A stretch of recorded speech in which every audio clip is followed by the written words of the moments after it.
ಧನ್ಯವಾದಗಳು ಸಭಾಪತಿಗಳೇ. ದಿನಾಂಕ 1/7/2022ರಿಂದ 31/7/2024 ಅವಧಿಯಲ್ಲಿ ನಿವೃತ್ತರಾದ ನೌಕರರಿಗೆ 7ನೇ ವೇತನದ ಆಯೋಗದ ಅನುಸಾರ ಆರ್ಥಿಕ ಸೌಲಭ್ಯ ನೀಡುವಂತೆ ಒತ್ತಾಯಿಸಿ ಸುವರ್ಣಸೌಧದ ಮುಂದೆ ಇಂದು ಪ್ರತಿಭಟನೆ ನಡೆಸುತ್ತಿರುವವರ ಬಗ್ಗೆ ಸರ್ಕಾರದ ಗಮನ ಸೆಳೆಯಲು ಬಯಸುತ್ತೇನೆ.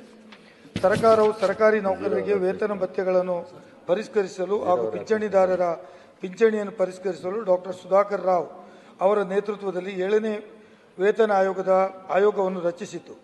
ಸದರಿ ವೇತನ ಆಯೋಗವು ತನ್ನ ವರದಿಯನ್ನು ವೇತನ ಆಯೋಗದ ಅವಧಿಯಲ್ಲಿಯೇ 25 ತಿಂಗಳ ಸೇವೆ ಸಲ್ಲಿಸಿದ್ದರೂ ಸಹ 26,700 ನಿವೃತ್ತರಿಗೆ 7ನೇ ವೇತನ ಆಯೋಗದ ಅನುಷ್ಠಾನದಲ್ಲಿ ನಿವೃತ್ತಿ ಉಪಲಬ್ಧಗಳನ್ನು ಪಾವತಿಸುವ ಸಂದರ್ಭ ಆರ್ಥಿಕ ನಷ್ಟವಾಗಿರುತ್ತದೆ. ಇಂದು ಸರ್ಕಾರವನ್ನು ಒತ್ತಾಯಿಸಿ ತಮಗೆ ನೀಡಬೇಕಾದ ಏರಿಯರ್ಸ್ ಅನ್ನು ನೀಡಬೇಕೆಂದು ಸುವರ್ಣಸೌಧದ ಮುಂದೆ ಬೃಹತ್ ಪ್ರತಿಭಟನೆ ನಡೆಸುತ್ತಿದ್ದು, ಅವರ ನೈಜ ಬೇಡಿಕೆಯನ್ನು ಪರಿಗಣಿಸಿ ನಿವೃತ್ತ ನೌಕರರಿಗೆ ನ್ಯಾಯವನ್ನು ಒದಗಿಸಿಕೊಡಬೇಕಾಗಿ ಕರ್ನಾಟಕ ನಿವೃತ್ತಿ ನೌಕರರ ವೇದಿಕೆ ಸಮಿತಿ ಪ್ರತಿಭಟನೆಯಲ್ಲಿ ತೊಡಗಿದೆ.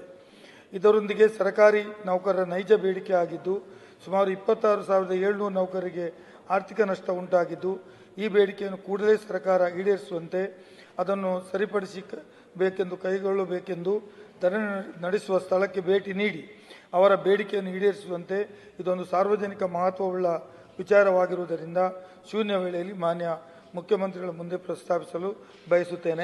ಸಭಾಪತಿಗಳೇ, ಪ್ರತಿಭಟನೆ ಮಾಡ್ತಾ ಇದ್ದಾರೆ, ದಯವಿಟ್ಟು ಅಲ್ಲಿ ಹೋಗಿ ಅವರ ಅಹವಾಲುಗಳನ್ನು ಸ್ವೀಕಾರ ಮಾಡಲು ತಾವು ಸರ್ಕಾರವನ್ನು ನಿರ್ದೇಶಿಸಬೇಕಾಗಿ ಕೋರ್ತೇನೆ.